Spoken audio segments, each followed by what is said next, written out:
Hello, hello, hello, hello. It is Thursday morning, May 30th. Man, it's a great day. I must say, yesterday we missed National Flip Flop Day. Gosh, I don't even know how to put this on the screen. But today is now National Creativity Day. So thank you for Cat Calendars for letting us know. And guess what? Tomorrow's World No Tobacco Day. So there you go. Maybe Joe Campbell's not going to be celebrating tomorrow. But good to see you guys all again here. This is our weekly rundown of the 5 stories that could impact you financially.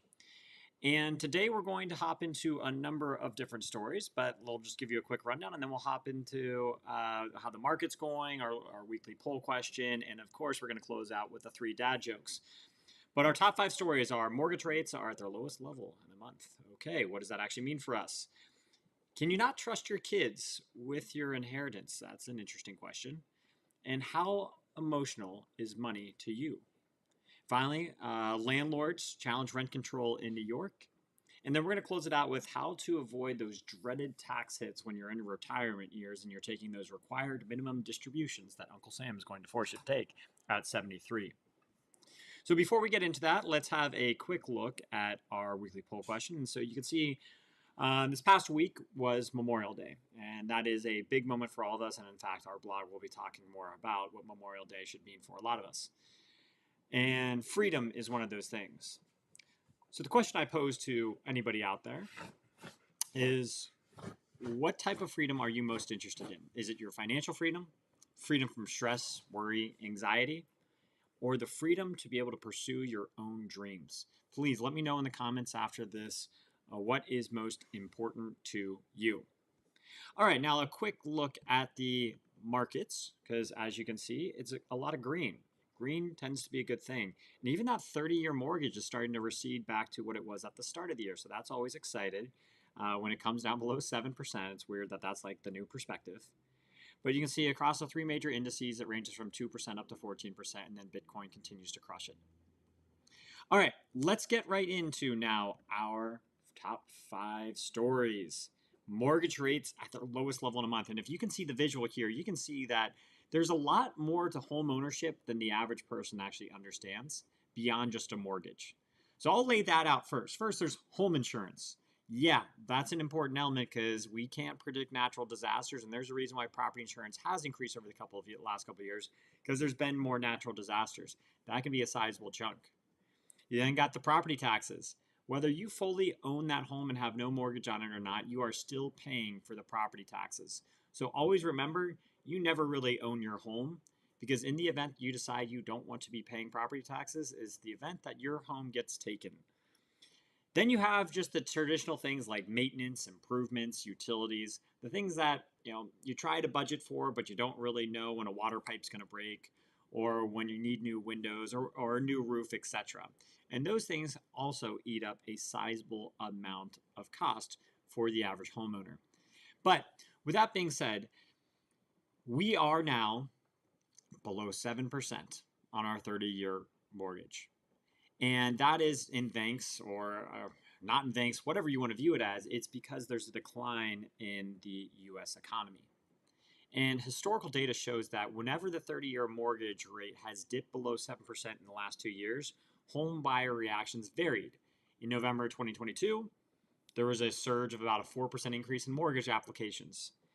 But in then 2023, there was a drop of 1.3%. The big question now is whether rates below 7% will actually incentivize anybody to re-enter the housing market to buy. And it's crucial given the ongoing challenge that there's low housing inventory and it's a factor that continues to increase home prices. So whether a mortgage is 7% or 6%, if the price of a house is $100,000 more, nobody's going to be buying, or there's going to be a smaller playing field of people trying to buy in the majority of the United States. All right, so let's move into now our second story, which is retirement surprises. Oh, yeah. So here's some facts. The median retirement savings for 55 to 65-year-old is $185,000. That's according to the Federal Reserve Survey of Consumer Finances. $185,000. That's the median, not the mean, the median.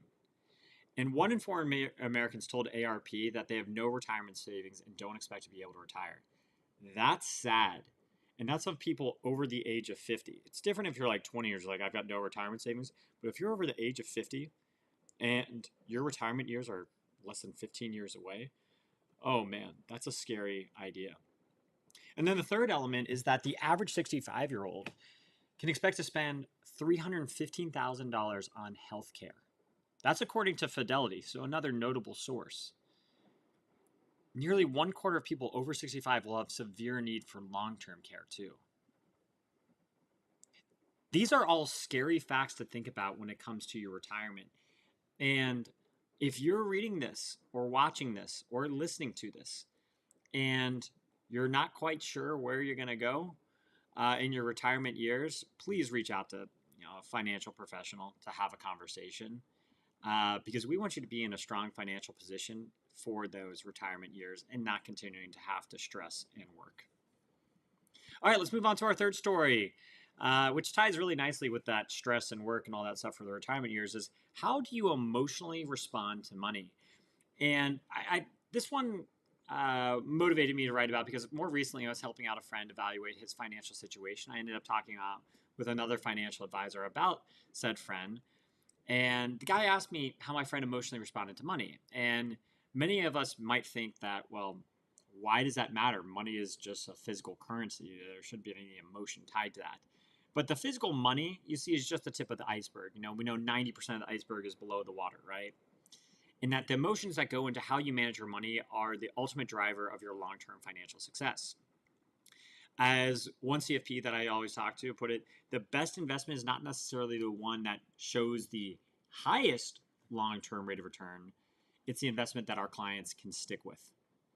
So how do you emotionally react to money? Because once you understand how you emotionally react to money, you'll then be able to turn around and create a plan and strategy that best aligns to your true emotions. Because we always think it's the head that thinks first. No, you lead with the heart, then with the head. So emotions overpower your thinking mind. All right, let's now move into our fourth story. And the fourth story is all about real estate. And New York is a pretty, well-known state, right? Especially New York City, pretty big. I think you guys have all heard of it. And landlords in New York, they are challenging, they're taking this to the Supreme Court now. Because there's been some recent changes, or not recent changes. During COVID, there was some rules put in place that protected that increased protections for tenants that were renting at that time. And they've continued to keep those in place despite COVID being over. And Newsweek had an article a few months ago that highlighted what New York's Rent Guidelines Board said rents could increase by. And they said it can be increased by 2.75% for the first year and 3.2% for the next year. And landlords have come out in opposition of this, and they're taking it to the Supreme Court to analyze its legality because, the city has requested this 3 times in a row, and landlords' rights groups have just been rejected. But it begs the question here, if you're only going to allow rent to be increased by 2.75 to 3.2%, and inflation, as we already know, based on the market and the economy struggling, is greatly outpacing 3% when you really look at those numbers. And particularly in the real estate market, when you look at what drives those costs, higher property taxes, inflation, property insurance is significantly higher, I think about 100% higher, and mortgage rates remain above that, like 7%. So we're telling landlords, and imagine this if you're a business owner. The only difference is people are living in your business versus, they're coming to your business as a customer. But we're telling landlords all of a sudden, hey, you can't actually increase your rents to be able to even keep up with your climbing expenses. That really begs the question, when would landlords just give up, throw in the towel and be like, yep, I can't handle this. I'm not getting a positive cash flow. The risk here, and I know, if there's tenants watching this, the risk here is if landlords give up, you no longer have a landlord, you have a slumlord. And you've got a terribly decrepit building that's only going to fade into oblivion. So that doesn't really actually serve tenants' best interests. So hopefully both sides can get along and figure out a resolution that serves the tenant needs while also respecting the fact that if a business cannot run profitably, a business will ultimately close down. And when it closes down, who's going to take over something where there's rules in place that cannot allow for you to earn a profit? So that's just something, both sides should really think about in a little bit more detail. And if you guys were watching, you can see the visual of what's stabilized versus rent controlled. I'm not going to get into that right now, but you can see the visual on the screen and you can read it through that at your own accord. All right, so now let's go into the final story of the day, and that is how to avoid that dreaded tax hit on the required minimum distribution in your retirement years. Now, all of us probably know of the tax-deferred accounts like 401ks and traditional IRAs, and those are good retirement tools. But they do come with some caveats, which is why me personally, if you guys have ever listened to Dan Cosgrove talk at all about personal finance, you would know that I absolutely hate traditional 401ks and IRAs. Because when you're deferring your taxes, it's like entering into a financial partnership with the IRS. And it's similar to getting a mortgage from a bank to purchase a home, except the IRS doesn't disclose the interest rate and becomes less patient once you hit the age of 73, which is when you have to start taking your required minimum distributions. And like if I tried to give you a scenario here, let's say you and I went into business together and you're going to be the active business partner and I'm just going to be a passive business partner. And if you're struggling and you need some financial help, I'm not going to offer it to you. If you need just some advice, I'm not going to offer it to you. I'm telling you on day one, I get at least 30% of the profits on the business. But again, you carry all the risk. And if the business is going really well and you want to sell it earlier on, I'm not going to let you do that without letting me take a significant chunk above my 30%. If the business is struggling and you want to hold on to it to make it survive a little bit stronger, but it's past a certain date, I might force you to sell it anyways. And I can unilaterally change my 30% ownership to something much higher in the future if I so please.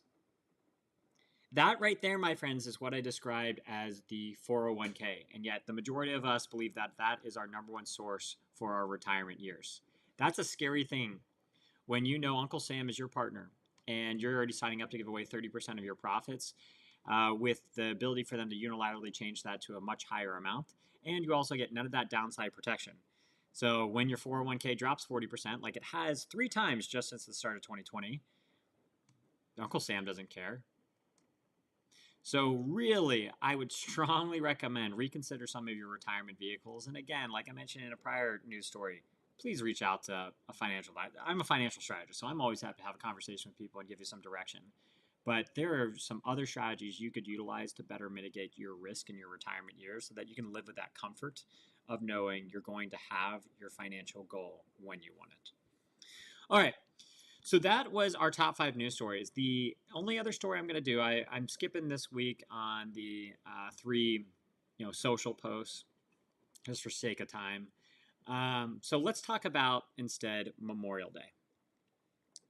And the picture here that you see, because I live in Boston, this is actually from the Boston Common. And I run through the Common at least once a week or every other week on just one of my 9-mile runs because I'm a crazy person like that. And so in one of my more recent runs, all these flags were planted in the Boston Common. And it just makes you kind of take a step back because there's 37 flags planted in this picture. And I know Memorial Day is all about, being able to spend time with family, friends, having cookouts and everything like that. But I also want people to recognize that this day is dedicated, or, past tense now because we're now talking about a few days later. It's dedicated to honoring and remembering the men and women of the armed forces that bravely died fighting for our country to protect the freedoms that we get to enjoy today. And it's a solemn occasion. And it's a poignant reminder that the cost of freedom and the bravery of those who've given their lives for its defense. And as we look around us right now, we've got the November elections, quickly approaching, and there's an extreme divide here in the United States between the left and the right. I want to share 3 lessons that I think kind of stuck out to me as we honor Memorial Day, in hopes that that might help you from a perspective standpoint. So the first lesson is really all about sacrifice and freedom. And we know the cost of freedom was underscored by the fact that a lot of people died for that freedom. That's an extreme cost to pay. And it brings awareness to those sacrifices by those countless military personnel that really laid down their lives to protect and preserve these freedoms. There's valor and dedication. It highlights all the courage and dedication and selflessness of the armed forces and encourages us to appreciate and honor those commitments to serving the nation still here today. In a world, and I'll admit it, I'm a millennial, and we seem to be living in a very narcissistic society. Um, and it's all about me. And this should remind us that the greatest joy one can feel is by serving others, not serving ourselves. So that's the first lesson, is the sacrifice and freedom. The second lesson that I thought really stuck out to me was the element of unity and remembrance. Again, I already touched on the fact that the left and the right pretty much hate each other right now. And hopefully Memorial Day serves as a good way for national unity, as a great way for the collective United States, all 50 states, to have gratitude and have some national pride and solidarity and reduce that political disconnect in our current country, as we grow stronger together. The key word is stronger together, not apart. And that there's a continued legacy here when we think about the remembrance piece of all these fallen soldiers and the legacy that they leave behind for us to pick up that torch and continue to carry it forward as we celebrate these freedoms that, again, they died for us to enjoy. So that was the second lesson I got. And then the third lesson I got was the reflection of and responsibility. So when I say reflecting, I mean on our values. It encourages the duty and honor and patriotism and what that means, and prompts us to really consider our own contributions to society and how we can uphold these values in our daily lives. For those who may not serve in the military, think of other ways you can give back. Maybe there's a charity down the street from you that you could leverage your skill set to help those individuals in your community grow. So just remember, even if you're not an active military member, there's still a way you can give back to the community. Because remember, a waterfall starts with one drop of water. You can be that first drop of water. And then the other part is just active remembrance when we think about reflecting. Memorial Day is honoring those who sacrifice. It calls for us to participate in those active remembrance, such as visiting memorials, attending ceremonies, or simply pausing to reflect. I don't know if you know this, there's a number of golf tournaments and baseball games. They actually pause it at 3 p.m. Eastern for a moment of silence to recognize all those people. Now, those are my 3 lessons. Again, reflection, responsibility, unity and remembrance, and the sacrifice of freedom. But hopefully, if we can internalize these lessons, we're not only honoring the memory of the fallen, but also commit to living in a way that respects and upholds the values of which they fought so bravely for. And hopefully this quick reflection will allow for you to continue to enjoy your time with family and friends, but not lose the core element of who we are as Americans. So that is our piece on Memorial Day. Let's close it out on a lighter note, which is, of course, my 3 stupid dad jokes that I think people only read the newsletters and potentially just fast forward through the first 20 minutes of these things just to hear the dad jokes. So here we are. And I got to get my horn ready. So today at the bank, an old lady asked me to check her balance. So I pushed her over. If your house is cold, just stand in the corner. It's always 90 degrees there. Hey, I'm Cliff. Drop over sometime. Wow, too much fun there, guys. Well, hey, thank you so much for joining us again. You can check this out on YouTube, LinkedIn, Facebook, X, wherever you want to be. But please drop some comments. Let me know what story was most meaningful to you. Until next time, be good.